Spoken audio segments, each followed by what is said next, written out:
Parque Temático Tierra Santa.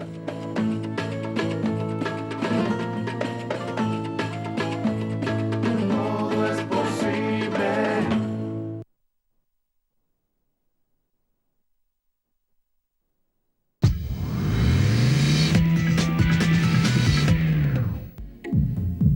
Bueno, en los últimos días se han conocido indicadores de consumo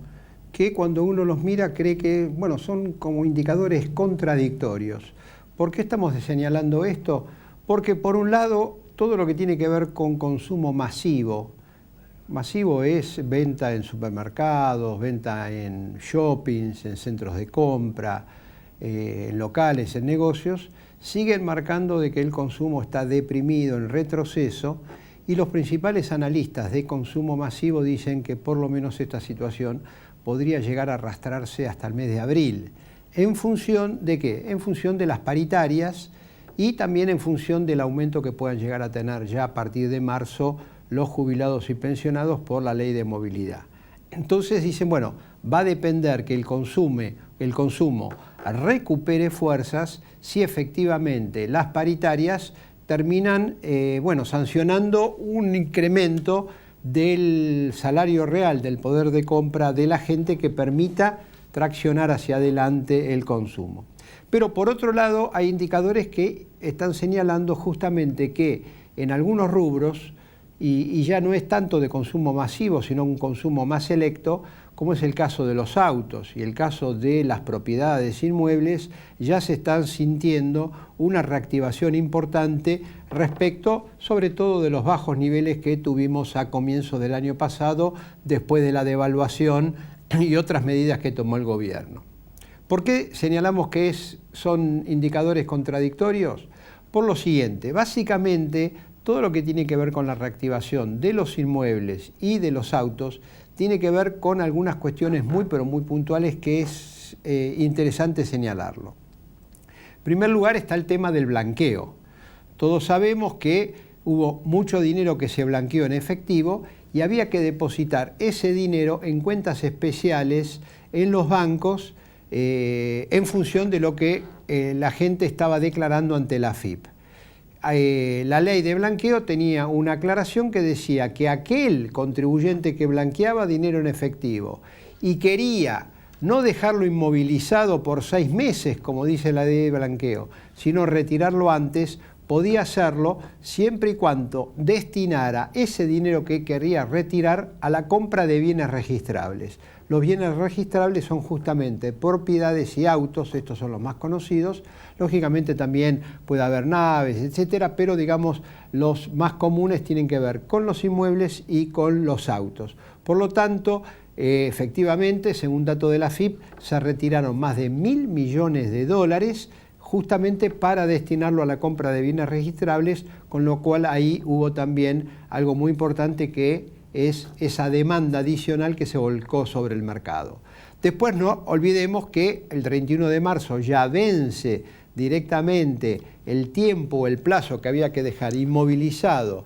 el dinero en las cuentas bancarias y por lo tanto se supone que aquellos que van a tener ya disponible esos dólares, estamos hablando de más de 6.000 millones de dólares, posiblemente también una parte la destinen a la compra de autos, a la compra de inmuebles o directamente lo dejen como atesoramiento y entonces también se espera que todavía continúe todo lo que tiene que ver con el aumento del consumo de estos bienes, digamos en principio suntuarios y que responden a determinadas cualidades que no están lógicamente dentro de lo que se llama el consumo masivo. También otro factor importante es que el año pasado, después de la devaluación, las altas tasas de interés, los rendimientos financieros, la gente de mayor poder adquisitivo pudo hacer muy buenas diferencias en materia de rentabilidad. Y bueno, muchos dijeron, bueno, es hora de concretar la ganancia financiera lograda el año pasado y entonces también destinaron una parte de esa ganancia financiera o la totalidad a la compra de inmuebles y a la compra de autos. Y después otro factor importante tiene que ver con la distribución del ingreso. Los datos del INDEC señalan justamente que la distribución del ingreso ha sido regresiva, es decir, los que menos ganan pasaron a tener una porción menor de la torta general, mientras que los que más ganan pasaron a tener un pedazo mucho más grande de esa torta, y entonces también aquellos bienes como el caso de los autos o los inmuebles salieron favorecidos. La contraparte de esto es que ya se está observando un aumento muy pero muy importante en el precio de las propiedades, y también hay mayores permisos de construcción con precios más altos, lo cual también genera hacia adelante otras dificultades que tienen que ver con todos aquellos que no tienen acceso a la vivienda, que lógicamente al encarecerse el precio de las propiedades pasan a estar en una situación todavía mucho más difícil, porque van a necesitar mayor cantidad de salarios para hacer frente a cualquier compra de inmuebles, aunque puedan llegar a tener el beneficio de los créditos hipotecarios, etcétera, que también es un factor de reactivación de la demanda y también de encarecimiento del precio de las propiedades. Entonces, en conclusión, tenemos este escenario aparentemente contradictorio, que no lo es, porque tenemos una caída del consumo masivo. CAME dio a conocer que en el mes de enero hubo una caída del 2,5%. Otras consultoras están hablando de que esto se mantendría en febrero y en marzo. ¿Por qué motivos? Bueno, en febrero no olvidemos aumento del precio de la luz, aumento de las prepagas, aumentos muy importantes en todo lo que tiene que ver con los peajes. En marzo-abril debería llegar otro aumento en el precio de las tarifas de gas. Estamos hablando de aumentos muy importantes, del orden del 40%. No sería el único aumento en el año, habría 2 aumentos, y entonces ya las principales consultoras están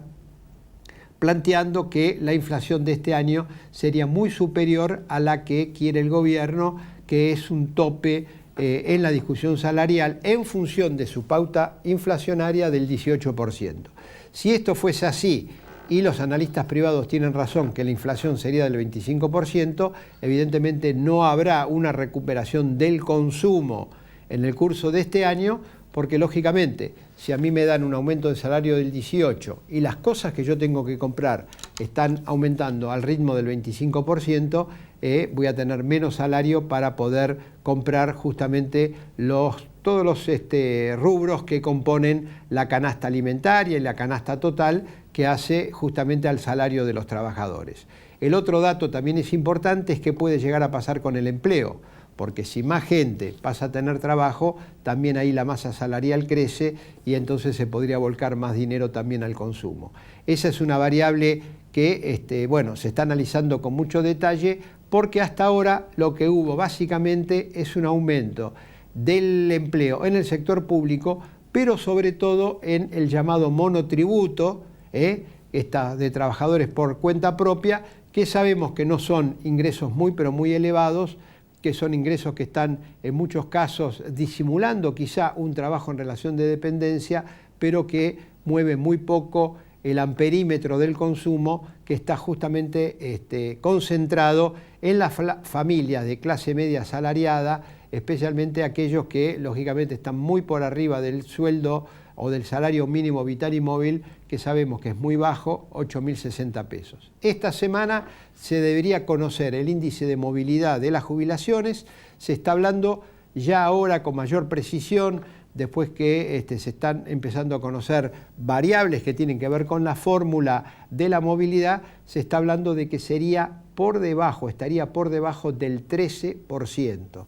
12,8, 12,9%, con lo cual el haber mínimo jubilatorio, no olvidemos que cobra más de la mitad de los jubilados, estamos hablando más de 3 millones de personas, estaría en torno de los 6.400 pesos. Evidentemente, ¿cómo están las cosas? El haber mínimo, la jubilación mínima o la pensión mínima están en valores muy pero muy bajos, mucha gente lo cobra, son estos más de 3 millones de jubilados y pensionados. Después hay 1,5 millones de pensiones no contributivas que cobran el 70% del haber mínimo, con lo cual todavía están en niveles mucho más bajos. Y bueno, 6.400 lo dividimos por 30 y hoy por hoy 200 pesos por día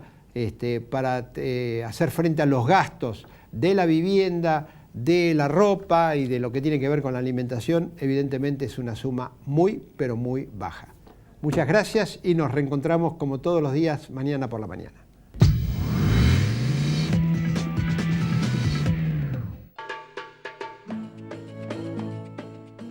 Democrático Tierra Santa.